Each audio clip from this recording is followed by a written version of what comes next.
Bien, ¿cómo estáis? Bienvenidos, bienvenidas. Bendiciones. ¿Cómo enfrentáis vosotros las tentaciones? Em, el que diga que no tiene tentaciones miente. Eh, Todos, de alguna forma u otra, de pensamiento, palabra u obra, tenemos tentaciones y algunos sucumbimos, otros no sucumbimos. Pero ¿de dónde, por qué y cómo sobrevienen las tentaciones? Hay mucho que hablar, se ha hablado mucho, quedará mucho todavía por hablar, pero vamos a dar un pequeñito repaso a las tentaciones porque siempre nos vienen bien, nos ayudan a sobrellevar nuestras cuitas, nuestros malos momentos, esos momentos de bajón, en los que es cuando te viene más la... y cuando te viene una tentación, eh, puede ser que estés dando más importancia al enemigo que a Jesucristo. Entonces siempre pensemos en él y siempre pensemos que le pidamos ese discernimiento para ver de dónde viene la tentación y si puede ser atravesada o si hay que derogarla o si hay que eh, negarla o hay que hacer cualquier cosa que él nos diga, ¿no? Cada día pues somos bombardeados con pensamientos, con deseos, circunstancias que lo único que buscan son alejarnos de Dios. Las tentaciones no son algo lejano, no creáis que es algo que está distante del Hijo de Dios, de la hija de Dios, del creyente. Por el contrario, están más cerca de nosotros de lo que pensamos. Y cuanto más alto, cuanto más cerca estés de Cristo, más te van a llegar las tentaciones, más te van a ir, porque el diablo al ver que te vas de su lado te está tentando y te quiere volver a traer donde estabas. Esto no es que afecte más a los que tienen más tiempo que a los que tienen menos tiempo en el Señor. Da igual uno que se haya convertido ayer como otro que esté 100 años en el Señor. Bueno, dicen que 100 años, dice que no hay mal que 100 años dure, pero yo he visto en la Biblia que, bueno, a mí me habla de que de vivir 120 años, ¿no? Dice que Moisés, con 120 años, tuvo hijos. No, Abraham,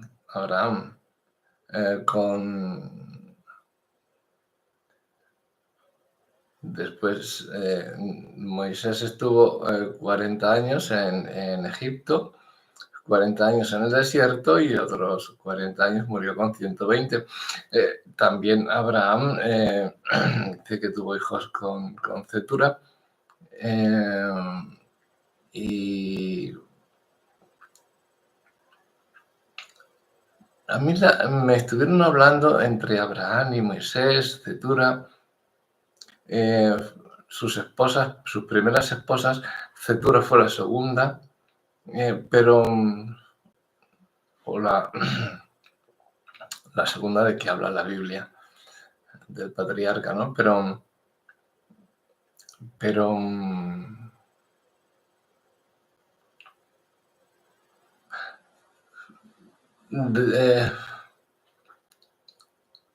también habla la Biblia de que, por lo menos yo he sentido eso de que tendrás hasta los 120 años, habla de 120 años.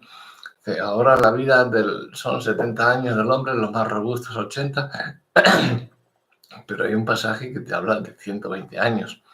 120 es un número muy simbólico, ya hablaremos también de simbologías y de números, ¿no? Pero siguiendo con lo de la tentación,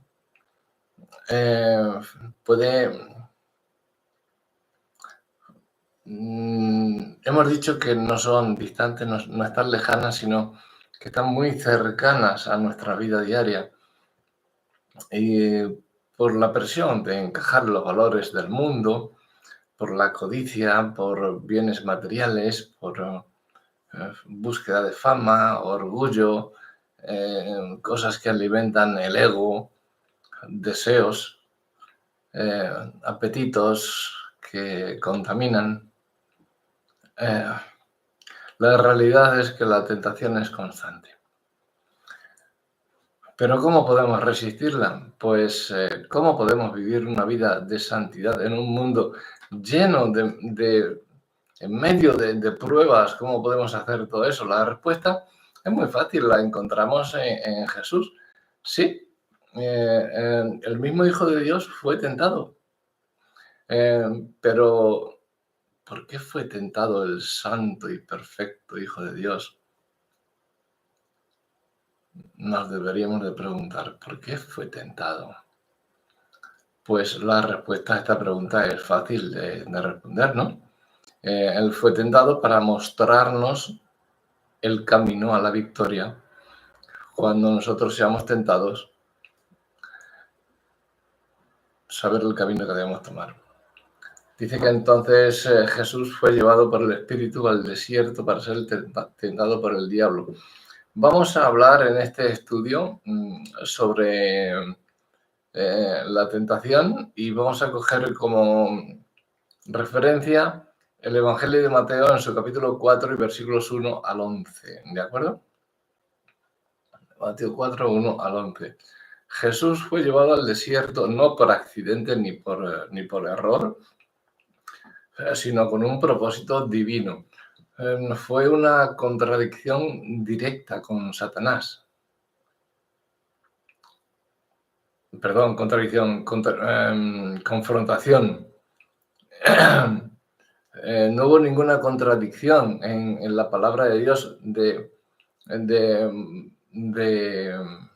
en los planes de Dios de hacer esto, otro o cualquier otra cosa, que muchos buscan esas contradicciones en decir, pues mira, pues esto, pasó esto, no, pasó lo otro. La Biblia no se equivoca. Y esto fue una verdadera confrontación con Satanás, con el enemigo de nuestras almas. La tentación de Jesús en el desierto, fijaos que fue al desierto. No sé vosotros, pero cuando Dios llama a un ministerio, cuando Dios te llama a ejecutar una labor para Él, Dios te provee de dones, pero primero te lleva al desierto para prepararte, para que sepas usar esos dones. No es que salgas corriendo y ala, yo soy pastor, venga a predicar. No, tienes que tener un tiempo de preparación, evidentemente, de que ese amor por las almas entre en ti y, por supuesto, una base bíblica para dar alimento y muchísimas cosas más que debes de tener, ¿no? Pero por eso os digo que afecta tanto al nuevo creyente como al que lleva cientos de años o décadas, ¿no? Nadie está exento, pero hay esperanza, porque Jesús no solo fue tentado, Él venció. Y en su victoria nos muestra el modelo perfecto para resistir cualquier tipo de tentación. Ay, que esto es muy fuerte, es que esto es tal, es cual. Lo sé. Lo sé. Lo sé por experiencia propia, es fortísimo. Y más fuerte es Dios. Más fuerte es Dios. Aunque te esté pasando la tentación una, otra y otra vez, te va a pasar. Te va a pasar siempre, pero la victoria de Dios está también una, otra y otra vez. Vamos a ver cómo lo que quiero dejaros es la respuesta del Señor a esa tentación y cómo vosotros podéis responder a las tentaciones igualmente. No dejar de estar alertas, no decaigáis ni un momentito porque el diablo se os va a colar y vais a caer. No se trata de evitar el pecado, sino de vivir la plenitud de la victoria de Cristo. Tú dices, yo voy por aquí, pero sé que va a haber el pecado, pero yo voy a evitar el pecado. No, no se trata de poder evitar el pecado, como decía aquel, ¿no? Que lo sacó, aquel jovencito que sacó a un barco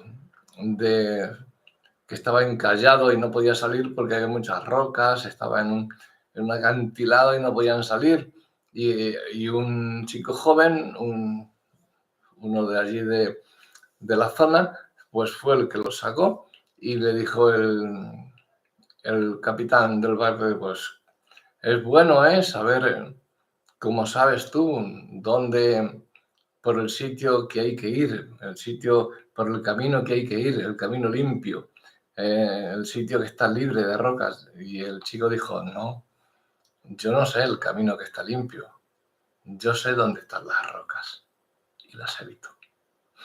Y eso es lo que nosotros debe de ser, saber dónde reside verdaderamente el pecado para evitarlo, no, sino saber dónde está la victoria de Cristo para cogerla y andar por su camino.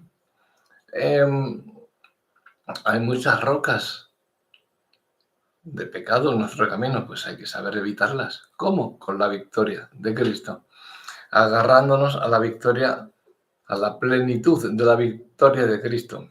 Vamos a aprender a resistir la tentación porque no es una tarea imposible.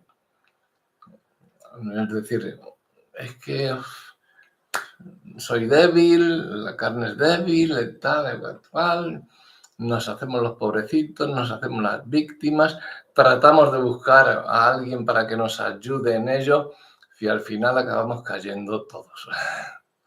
En vez de ayudarnos, hay veces que acabamos cayendo todos en la tentación. Mucho cuidado con eso, por eso os digo que agarrarnos a Cristo de todas las formas posibles, sea en alabanza, en oración, en ruegos, en acciones de gracias, como sea, buscando su presencia de todas las formas. Digamos que con la ayuda de Dios vamos a poder vencer la tentación y vamos a poder caminar en santidad. La santidad es algo que siempre debemos de pedir en oración, porque somos santos. Dios nos ha hecho santos, un pueblo santo, una iglesia santa, hijos e hijas santos y dignos a Él. No somos dignos, pero Él nos hace dignos. Somos carbones, pero Él nos hace diamantes para Él. Somos piedras preciosas a sus ojos. Somos la niña de sus ojos. Él solo es el que nos puede dar la fortaleza para salir de la tentación. Es un llamado urgente, un llamado a prepararnos espiritualmente y a resistir el mal que, pues, ese mal que siempre está tratando de apartarnos de nuestro propósito. Este es un llamado urgente para prepararnos a ello. No ignores este llamado, yo te lo aconsejo, porque como lo ignores vas a estar siempre no en tentación, porque la tentación no es pecado. El pecado es caer en la tentación. Entonces, no ignores este llamado porque, como decía Jesús, hay 2 días en que no podemos hacer nada, ayer y mañana. Ayer estaba oyendo un debate que tenían un cura católico y un pastor evangélico. Ni uno ni otro tenían la más mínima idea.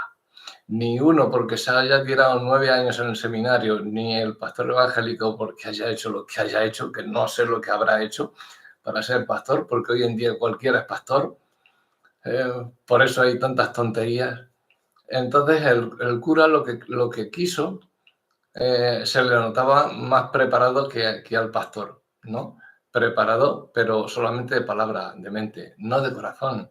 Porque si hubiera sido de corazón, lo que hubieran hecho no es no debatir entre uno y otro. Si son cristianos, los dos somos cristianos, ¿por qué tenemos que estar enemistados con los católicos? o con los evangélicos, o con los presbiterianos, o con los luteranos, o con los metodistas. ¿Por qué?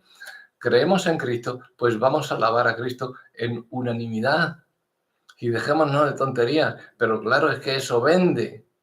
Y como vende, pues al hacer todo, y se prestan cualquiera a hacer toda esa clase de pantomimas e ignominias hacia la palabra de Dios. Porque de acuerdo que un sacerdote católico, pues tiene que estudiar 9 años en el seminario, hacer voto de celibato, o la ley, son de la ley. Los católicos romanos son la ley.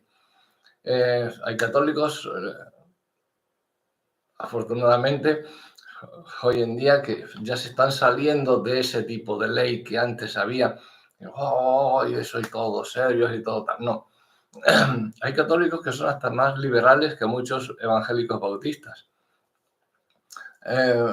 Sí, porque yo he entrado en iglesias bautistas, evangélicas, en las que no podías ni hablar. O sea, tú tienes que estar allí.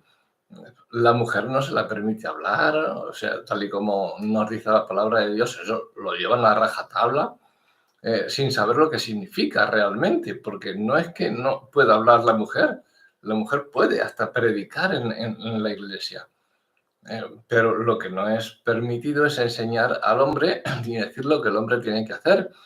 Vamos a ver si hay cantidad de jóvenes que no entienden, que no saben. Una mujer es lo mejor para enseñar, para evangelizar a esos jóvenes.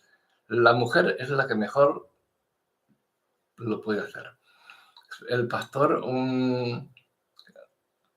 digamos, que tiene la misión, evidentemente, de, si hay un pastor, de tener la autoridad y, por supuesto, también muchas veces de aprender de esas misioneras y mujeres que han entregado su vida a Cristo y que tienen mucha noción del Señor. Entonces, si somos todos cristianos, este debate que yo estaba oyendo ayer, tanto el sacerdote católico romano, como el pastor evangélico pentecostal, que dijo, soy pastor pentecostal. ¿Pero a qué viene eso? ¿Cómo que pastor pentecostal? Si eres pastor, eres pastor. Da igual, no vas a pastorear a los pentecostales solamente. Como si cogiésemos a un hombre y le dijésemos, pastorea mis ovejas en el rebaño, o animales, pero solamente las churras, las merinas no. O las blancas, las pintadas o las moteadas o las negras, no me las pastorees. Esas déjalas porque no las quiero. Solamente quiero las blanquitas, las limpias. Entonces, si eres pastor... No, soy pastor pentecostal. Vale. ¿Qué pasa? Que a los bautistas ya no eres pastor para los bautistas. De entrada, esa ignorancia que tienen los pastores evangélicos, muchos pastores evangélicos, que se llaman pastores evangélicos y no tienen un fundamento. El sacerdote, el cura, iba a decir, bueno, es igual, no es ningún insulto. Aquí se dice en España cura, pues cura a los sacerdotes católicos. Pero también fallaba en decirle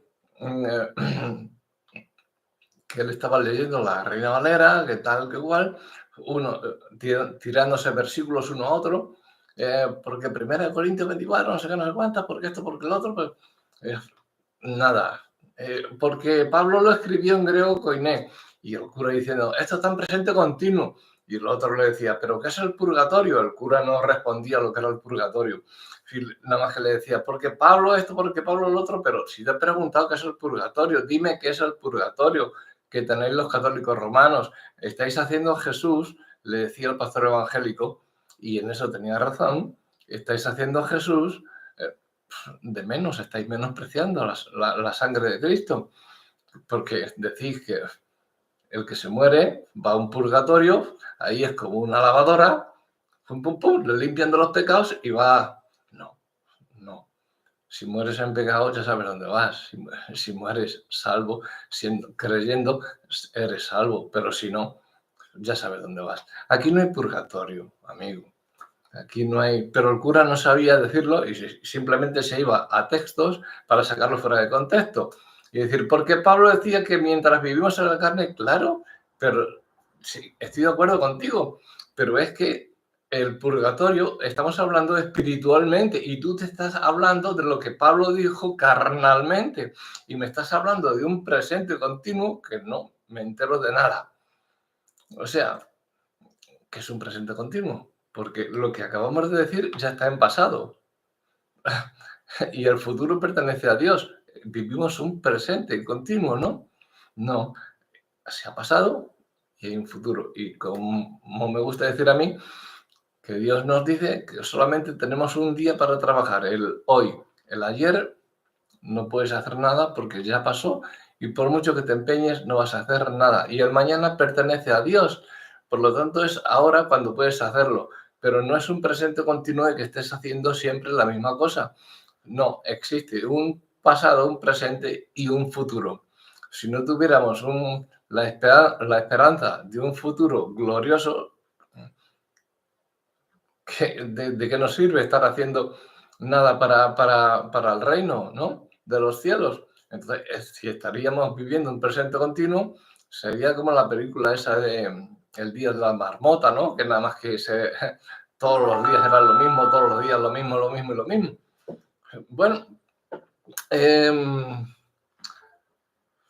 lo que es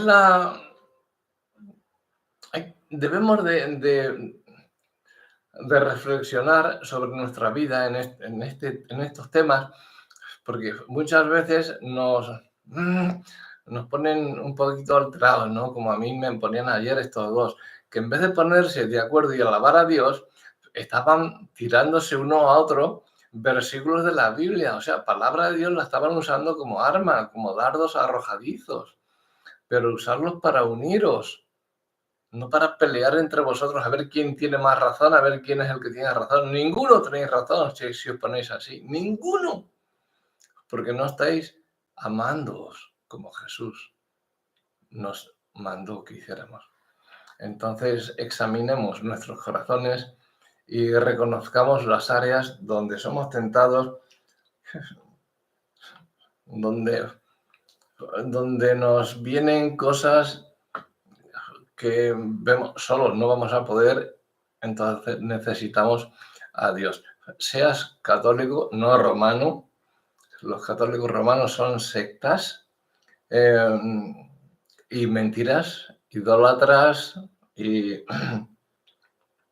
pero hay una rama del catolicismo, gracias a Dios, que se están dando cuenta de ello y están volviendo a las raíces de la iglesia primitiva. No hay imágenes que adoran o que veneran, según ellos. Nosotros no adoramos, veneramos, pero ¿qué es venerar sino adorar? Es lo mismo. ¿Por qué os arrodilláis delante de un trozo de metal, de yeso, de madera, o de oro, o de diamante, lo que quieras? ¿Por qué os arrodilláis ante eso y no arrodilláis ante Dios? No os ponéis ante Dios con el corazón. No sé, muchas cosas, ¿no? Que también los evangélicos son idólatras, porque yo veo muchos que llevan la cruz de David, el imagen David, no sabiendo lo que llevan al cuello ni lo que se ponen. Eso no es ningún ni amuleto de la buena suerte ni nada de nada, porque se lo cuelgan como amuleto de la buena suerte, porque es la estrella de David o porque es el símbolo de Israel. Todo está equivocado, porque esa estrella viene de Mesopotamia. Y con esa estrella era un símbolo pagano, era el símbolo de los dioses, Renfán, Kiun, Moloch, todos estos dioses. Hasta Salomón fue cautivado por ella y fue a la perdición Salomón. Y empezó a adorar a esos ídolos por las mujeres que tuvo. Adoraba a los ídolos de sus mujeres, no al Dios verdadero, ¿no? Al que le dio la sabiduría y la fama. Entonces, con ese mismo sello era con el que sellaban los niños que luego eran ofrecidos al fuego a Moloch. Ya me contaréis sobre el rey más sabio que ha habido sobre la tierra. Cuando eso lo hizo el rey más sabio, imaginaos si nosotros, que somos torpes, no vamos a caer en tentación. Si queremos resistir la tentación, primeramente debemos de entenderla. La tentación no es simplemente un pensamiento pasajero, ni,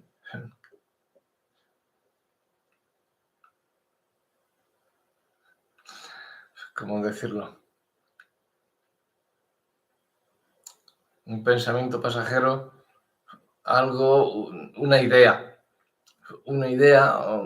que, que te entra en la imaginación, que puedes ignorar. No puedes ignorar la tentación. Es un ataque real y directo del enemigo y solamente busca alejarnos de Dios y llevarnos al pecado. No puedes ignorar la tentación. La Biblia nos advierte que el diablo está como león rugiente buscando a quien devorar. Esto está en 1 de Pedro 5:8. Su propósito es claro, destruirnos espiritualmente, y es por lo que no debemos subestimar el poder de la tentación, ni tomárnosla de broma ni a la ligera. La tentación es algo muy serio. Por eso, gracias a Dios, que podemos destruir cualquier obra del enemigo, porque nos entregó a su Hijo para que en el nombre de Jesús sea destruido todo y se doble toda rodilla y todo le honre, le adore y pronuncie su nombre como Dios verdadero. No estamos solos en esta lucha, porque si estuviéramos solos, ¿dónde estaríamos? Jesús experimentó la misma sensación que nosotros cuando somos tentados, lo mismo. Nos enseñó a identificarla y a resistirla. En Mateo 4, del 1 al 11, el pasaje que estamos estudiando, vemos cómo el diablo intentó seducir a Jesús de 3 formas específicas. Estas tentaciones no solo fueron ataques contra él, sino que reflejan las mismas pruebas que cada uno de nosotros podemos enfrentar cada día. Si analizamos estos momentos en la vida de Jesús, podemos aprender lecciones y reconocer trampas de la tentación y descubrir cómo responder con valentía y con firmeza. La Escritura nos dice, vino a él el tentador y le dijo, si eres hijo de Dios, di que estas piedras se conviertan en pan. Esto se lo dijo después de haber ayunado Jesús 40 días y 40 noches. Imaginaos si no tenía hambre, porque ya era hombre. Jesús era hombre y era Dios, pero sufrió como hombre. Lo que tú mismo sientes cuando te pellizcas, él lo sintió. ¿Qué crees? ¿Que no sentía los clavos? Porque era Dios. No, él se despojó de la condición de Dios y se hizo hombre para salvarte a ti y a mí. Vemos que tenía necesidades físicas el Señor. Pasó frío, pasó hambre. Tengo sed, dijo en la cruz, tengo sed. Dadme de comer, dadme de beber. De todo pasó, sueño, pasó desvelos, pasó un montón de cosas. Le apedreaban, no sé, en ciertos sitios no le querían tampoco, iban a por él, pero él, hasta que no llegó su hora, se escapaba. Pues por eso, porque tenía ese poder y se escapaba de los que querían despeñarle, como el de los cerdos, cuando entró el espíritu que tenía, legión, en el hato de cerdos, y los despeñó al mar.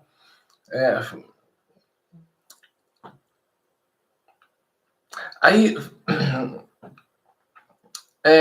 una palabra de MacArthur, el pastor MacArthur, comentarista también, ha comentado, tiene algunos comentarios bíblicos, es autor de algunos libros también cristianos.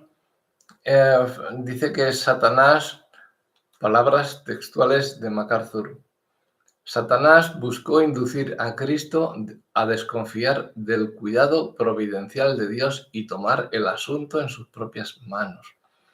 Este comentario nos muestra la esencia de esta tentación. desconfiar de la provisión y cuidado de Dios y buscar satisfacer nuestras propias necesidades fuera del tiempo y el plan de Dios. Reflexionemos sobre nuestra vida diaria. ¿Cuántas veces somos tentados a satisfacer nuestros deseos de inmediato? ¿Cuántas veces? Tal vez en momentos de debilidad sentimos mayor urgencia de mentir, por ejemplo, para salir de un problema y mentimos. Ya hemos caído en la tentación. Tomar algo que no nos pertenece para llenar un vacío o caer en conductas que sabemos que no agradan a Dios solo para calmar un deseo inmediato, porque si fuese eterno no sería una tentación, sería un don de Dios. La tentación nos lleva a buscar soluciones rápidas, ignorando lo que es correcto y dejando a un lado la voluntad de Dios. Entonces, en estos momentos de lucha es cuando recordamos la pregunta que nos hacemos si estamos buscando satisfacer nuestras propias urgencias o estamos buscando hacer la voluntad de Dios en cada momento. Continúan los versículos 5 y 6, ¿no? Vamos a ir un poquito así a prisa para poder dejar lo que es un poquito la tentación según el pasaje que estamos leyendo y según que creo que es como mejor se puede explicar. Dice que Satanás lo lleva en segundo lugar, le lleva a la cima del templo, lo desafía a probar su identidad, lanzándose al vacío según la Escritura. Satanás ha sido siempre un mentiroso, un imitador, y le decía lo que hacían las Escrituras, pero como hacen los de muchas iglesias hoy en día, sacándolo de contexto. No recitaba las Escrituras, pero no las recitaba perfectamente, de verdad, siempre le faltaba algo o añadía algo más, que eso es lo que hacen en las iglesias para retener o sostener más, afianzar a los ignorantes e incrédulos fieles que van allí creyendo que ese pastor o ese predicador o ese líder que tiene allí es una persona estupenda y lo que está haciendo es llevarte a pecar mediante la tentación, mediante la mentira, el engaño, porque es lo que hace Satanás, nada más, mentir y engañar. Y cuando te sacan de lo que es la Biblia y no te hablan de Cristo y te sacan palabras que sí, que están en la Biblia, pero te las sacan para otro propósito, están haciéndote pecar, te están tentando, no te están alimentando bien, te están dando basura, no te están dando un buen filete de ternera, no.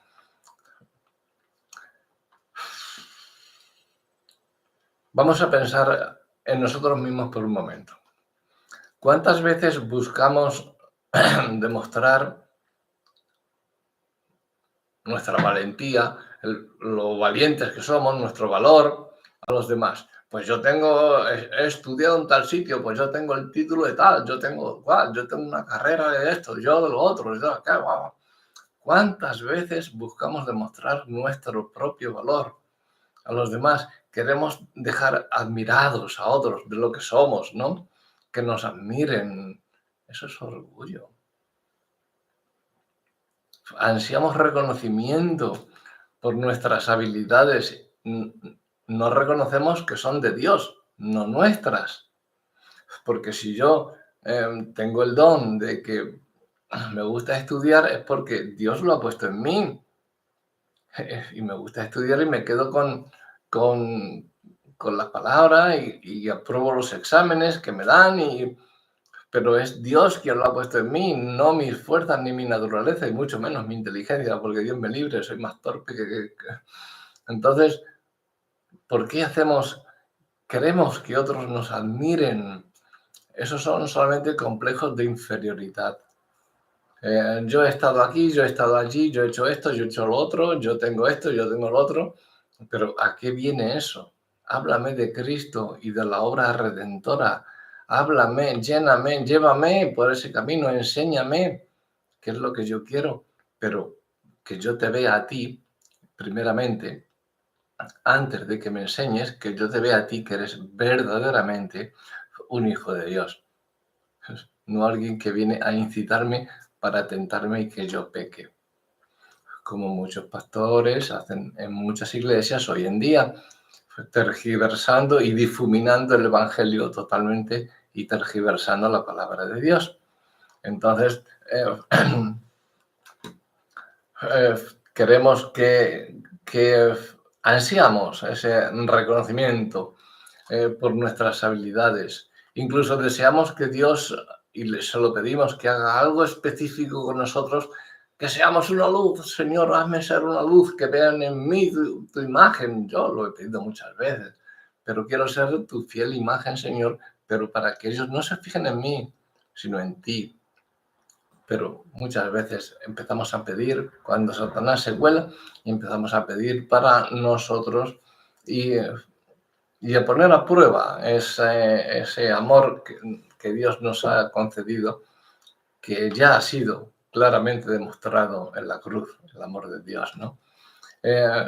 Finalmente, el pasaje que estamos estudiando hoy nos muestra cuando otra vez le llevó a un monte muy alto y le mostró todos los reinos del mundo, la gloria de ellos, y le dijo, todo esto te daré si postrado me adorares. Esto está en Mateo 4, versículos 8 al 9. Ya os digo que todo el pasaje versa sobre Mateo 4 en versículos del 1 al 11. Por último, Satanás ofrece a Jesús, este es el tercer y último, es la última tentación, intento que hace Satanás por llevarse a Jesús a que pecase. Ofrece todo el poder a Jesús y la gloria de este mundo se lo ofrece, si tan solo se inclina Jesús y lo adora.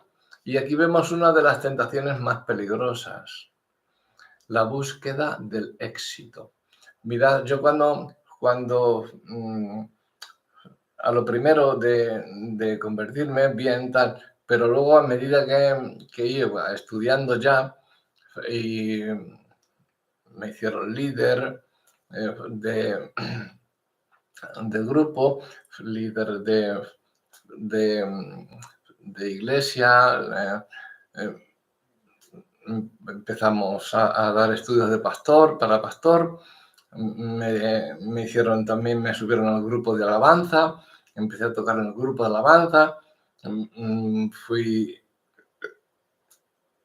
dirigiendo también los instrumentos, luego las voces, luego el sonido, en fin, todo, y a dirigir la alabanza.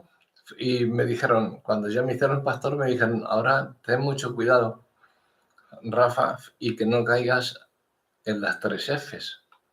Esto se juntaron dos pastores y me lo dijeron a solas en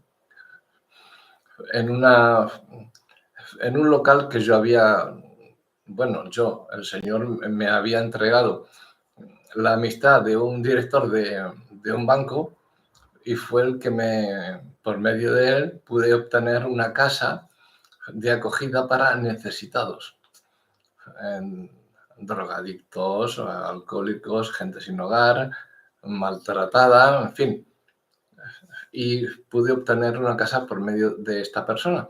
Y estando esos pastores, cuando vinieron estos pastores, que estaban por encima de mí, evidentemente, fueron los que me enviaron allí, ¿no? A buscarlo. Y yo estaba en otra ciudad, pero relativamente cerca. Y vinieron y me dijeron, Rafa, ten cuidado ahora. Dice, y sobre todo no caigas en las 3 Fs que cae un hombre. La fama, la fortuna y las faldas. Si hay algo que cuesta trabajo, quizá más que la drogadicción y que el alcoholismo, para sanar, es el sexo. Me dijeron, ten cuidado con la fama. Yo había heredado una bonita cantidad de dinero de de mis padres. Claro que faltaron muy jóvenes y yo la heredé. Y heredé piso, heredé dinero. eh, yo tenía también un buen trabajo, pero estaba dedicado a la obra de Dios. Pero tenía empresas también que yo había formado, y mi padre también tenía empresas que generaban bastante dinero también a la vez. Entonces, por eso me dijeron que la fama, ¿no? Porque mi padre pues era bastante conocido en el lugar, en su ciudad, en la ciudad de la que somos, y todo el mundo quería estar con mi padre porque era una persona excelente, aún siendo, pues, teniendo bastantes posibles económicos. Y me dijeron, ten cuidado con la fama, porque ahora mismo estás subido en la alabanza, todos los domingos te ven en la plataforma, estás dando la predicación en una de las iglesias más grandes de una de las ciudades más grandes de España, concretamente en Valencia, y así que ten cuidado con la fama, porque estás siempre en la alabanza, todo el mundo te está mirando y te creas a alguien porque estás aquí tocando o predicando y te creas, ya eres pastor, te creas algo más que... O la fortuna, tienes bastante dinero, no te creas algo más que... Dice, o las faldas, así que cásate cuanto antes. Yo me había ya casado, pero antes de conocer a Cristo, por la Iglesia Católica Romana. Yo me divorcié de ese matrimonio que no fue tal, pero bueno, y del cual tuve el divorcio, y cuando estaba en la iglesia, ya siendo un líder, ya me empezaron a decir que me casase. O sea, si no te casabas, nos decían pastor. Pues yo no me casé. Yo quería ser pastor. Y ya tenía los estudios, pero no me ordenaban pastor hasta que no me casara. Y que, ¿te gusta fulana? ¿Te gusta mengana? ¿Te gusta tal? Te la presentamos, la traemos de Madrid, de México, de todo, donde fuera. Digo, que no, que no. Cuando quiera el Señor, me pondrá la mujer que, si es del Señor. Yo claro que quiero casarme, claro que sí, quiero tener una pareja, pero si no, pues hago como Pablo, para que no me estorbe nadie, pues me voy yo solo. Y estoy con Dios en vez de tener que estar cuidando también de mi mujer, de mi esposa. Cuidado, no quiero decir que no os caséis ni que no tengáis esposa, todo lo contrario. Dios dijo, creced y multiplicaos, y dijo que no es bueno que el hombre esté solo, pero sí que es bueno que haya gente que tengan el don de celibato y que tengan el don para estar a solas con Dios. Esos son los que marcan tendencia también. Aparte de que otros en la familia marcan la tendencia, estos los marcan en la plantación de iglesias, digámoslo así. Iglesias singulares e iglesias plurales, ¿no?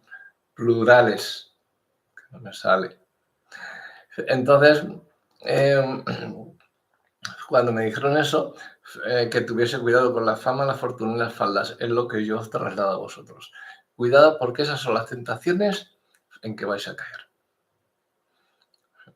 Bien, porque yo sé, y más los jóvenes, y menos jóvenes también, que, claro, hay deseo sexual, hay deseo, ¿por qué no? Pero el sexo es muy bonito, es precioso, nos lo ha regalado Dios. Cuando hablas de sexo en la iglesia, se pone todo el mundo como si hablases de la Tercera Guerra Mundial. Yo no sé si el sexo nos lo ha dado Dios para disfrute propio, pero dentro de sus cánones, dentro del matrimonio. Entonces, dentro de lo que Él nos diga de cuando Él nos diga y de cómo Él nos diga, no a nuestro propio libre albedrío, porque hay veces que cometes hasta pecado de adulterio hasta con tu propia mujer, pero sí, porque estás, a lo mejor, yo conozco gente y lo han llegado a decir, gente que se ha arrepentido y me lo ha confesado, es decir, que estaba ya cuando se divorció de esa mujer y se casó con otra mujer, decir, ahora estoy bien, pastor. Dice, pero le voy a confesar una cosa. Dice, yo no sé si hacía bien o mal. Dice, yo cumplía con mis deberes conyugales cuando mi esposa me lo demandaba, pero yo pensaba en otra mujer, no estaba pensando en ella. Eso es adulterio. Entonces, cuidado, no elijáis a la primera que veis. Chicas, os digo lo mismo, no elijáis al primero que veáis, elegid al que Dios os ponga por delante, las faldas o los pantalones. Entonces, esas son las tres cosas por las que vais a tener más intención, más para que el diablo va a usar con más facilidad para haceros caer, ¿no? Jesús resistió la tentación y nosotros debemos de hacer lo mismo con nuestras propias luchas diarias, ¿no? La pregunta es que ¿cómo podemos resistir como lo hizo Jesús? La buena noticia que hay es que Jesús no solo resistió al enemigo, sino que también nos dejó un modelo práctico y poderoso que podemos aplicar hoy. Jesús usó la palabra como defensa. El diablo le metía siempre tal, pero Jesús siempre usaba la palabra. No usaba sus fuerzas, no usaba lo que él como hombre podría tener, ¿no? O su inteligencia, o su fuerza, no, usaba siempre la palabra. Escrito está. No tentarás al Señor tu Dios.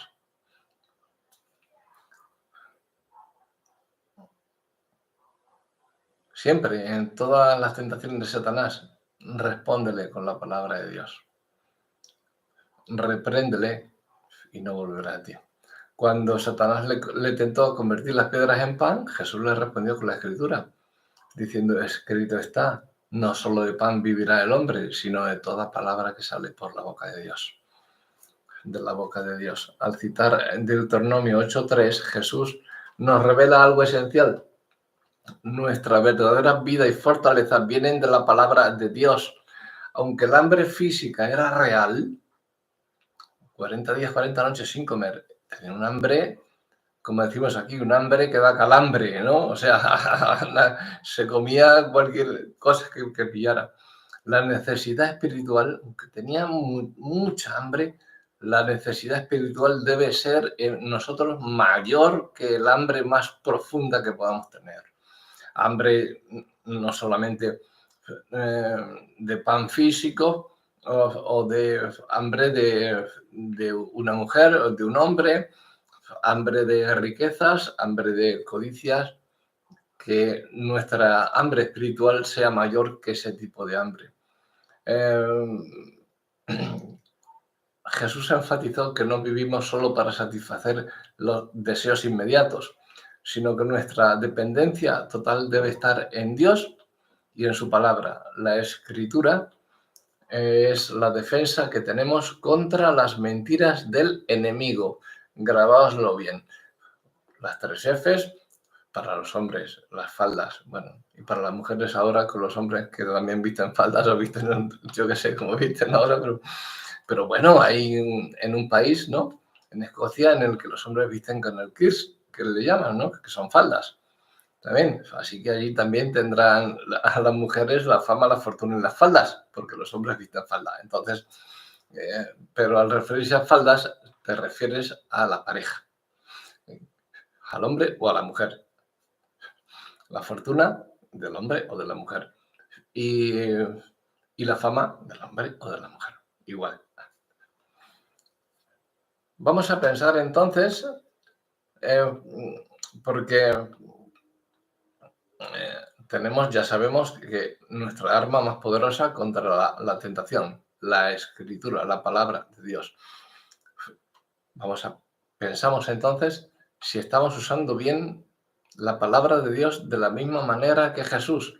Muchas veces, ante la tentación, tratamos de resistir con nuestras propias fuerzas, nuestra lógica, nuestra inteligencia, nuestra imaginación, sentimientos o consejos que nos hayan dado, esos refranes clásicos que hay por ahí. Sin embargo, Jesús nos muestra que la verdadera fortaleza se encuentra en la Escritura, en la palabra de Dios. Escrito está. En la Escritura está nuestra fortaleza. Jesús confió plenamente en Dios, sin ponerlo a prueba. Satanás lleva a Jesús al pináculo y tal. Y entonces Jesús le dice, escrito está también, no tentarás al Señor tu Dios. Una vez más, Jesús usa la Escritura. Esto significa que nuestra confianza en Dios no depende de nuestras pruebas visibles, sino de quién es Dios, de quién es nuestro Señor. A veces podemos buscar señales o pedir que Dios actúe de cierta manera para que nos confirme su amor por nosotros, para que nos dé una cosa que queremos, que deseamos, etc. Sin embargo, la fe verdadera no demanda pruebas, sino que descansa en la certeza de que Dios es fiel y de que va a cumplir su palabra, sus promesas y todo lo que nos apetezca a nosotros, si descansamos en Él. Entonces, pensemos, reflexionemos y preguntémonos, ¿confiamos en Dios por lo que es o estamos buscando señales para creer? Recordemos que su amor y fidelidad ya han sido demostrados en la cruz y no necesitamos pruebas adicionales para confiar plenamente en Él. Solamente yo tengo ese límite. Cuando voy y algo me hace dudar, miro a la cruz y ese es mi límite. Voy y me abrazo a la cruz. Hay veces que te cuesta más arrancar al correr que otras. Depende de la fortaleza con que el diablo te esté tentando, pero siempre tienes la salida de la Escritura y de la cruz de Cristo, donde demuestra su amor por ti. ¿Ves? Ahí, perdóname, Señor, que estoy a punto de caer. Ve a las Escrituras. ¿Y quién es la Escritura? Dios. ¿Quién es Dios? Jesucristo. Yo me voy a la cruz, me abrazo ahí y no me voy hasta que haya sido reprendido el diablo por mi Señor, que me da poder para reprenderle yo, pero prefiero que lo haga Él con más autoridad. Pero cuando no tengas otro momento, nada más que te reprendo, Satanás, en el nombre de Jesús. Siempre en el nombre de Jesús. No te reprendo, y vete de aquí, porque aquí no tienes nada que hacer y no mientas a Cristo. No estás haciendo nada. Todo lo hacemos bajo el nombre poderoso de nuestro Señor Jesucristo. Punto. Es el que lo hace.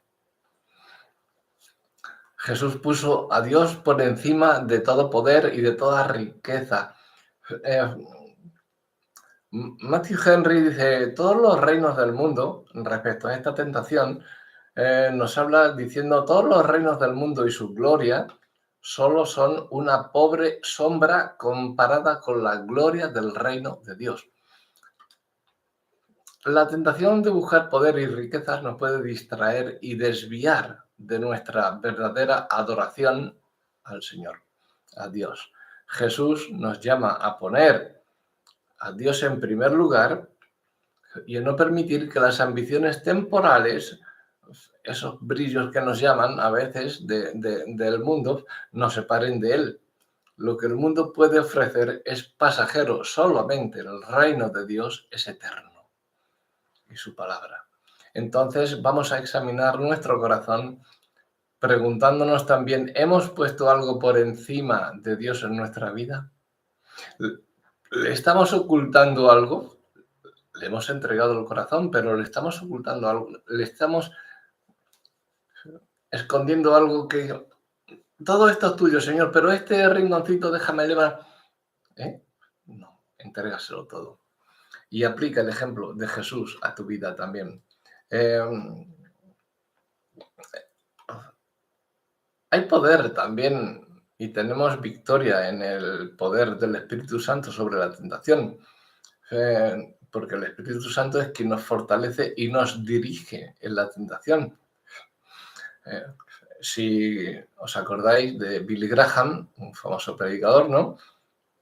Más influyentes, que fue influyente en el siglo XX, aunque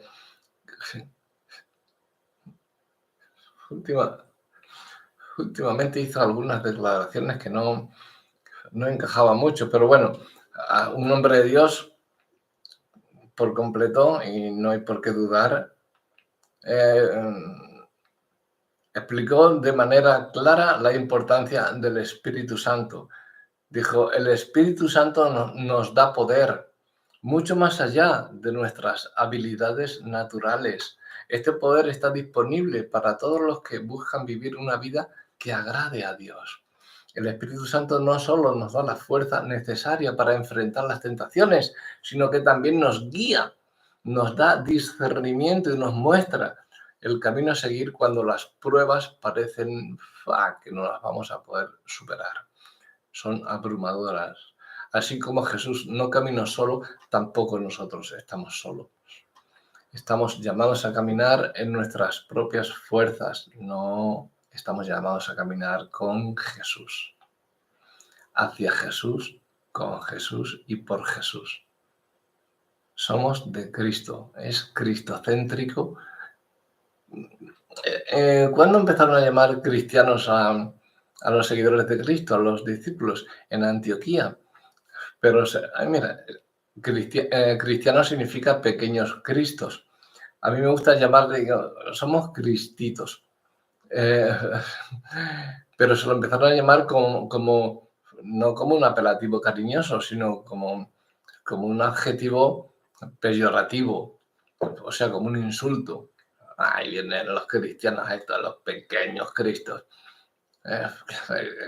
tratando de imitar lo que hace aquel loco de Nazaret. Y ahí fue. Y de ese insulto nació el mayor privilegio que tenemos de llamarnos cristianos, hijos de Dios. Por lo tanto, el Espíritu Santo no solo nos da poder, sino que también nos recuerda y nos ayuda a aplicar la palabra de Dios para vencer cualquier tipo de tentación. Dwight L. Moody, si os acordáis de Moody, un famoso evangelista, fundador de la iglesia Moody, actualmente continúa, enfatizó la importancia de la obra del Espíritu Santo en la comprensión de la Biblia. Dijo que la palabra de Dios se vuelve viva y poderosa a través del Espíritu. Cuando Él trae a nuestra mente la Escritura, podemos usarla como Jesús lo hizo, como una defensa eficaz, poderosa, indestructible, para resistir la tentación y mantenernos firmes en la verdad. Entonces nos preguntamos si estamos permitiendo que el Espíritu Santo ilumine la palabra de Dios en nuestra vida o estamos haciendo las cosas por nuestras propias fuerzas. Creo que es más extenso, ¿no? el tema y daría para mucho más estudio de lo que estábamos haciendo, pero creo que hasta aquí podemos tener una más que mediana idea de cómo resistir la tentación, siempre por medio de la Escritura, de la palabra de Dios. Por lo tanto, cuando te llegue la fama, la fortuna, las faldas, cualquier tipo de tentación, dinero, prepotencia, sexo, ilícito, ve a la palabra de Dios y reprende a Satanás con el poder que Cristo te está dando. Vas a salir victorioso en cualquier tipo de prueba, en cualquier tipo de tentación. La palabra de Dios es viva y eficaz. Y ya sabéis lo que sigue, ¿no? Así que aplicadla a vuestra vida, y no solamente en vuestra vida, sino en la de los demás. Ayudad a los demás también a que sepan reprender al diablo para que salga de nuestras iglesias, porque está metido muy dentro de ellas. Entonces vamos sacando al diablo de las iglesias y haciendo de la iglesia lo que es, una verdadera esposa para Cristo. Amén. Que Dios os bendiga.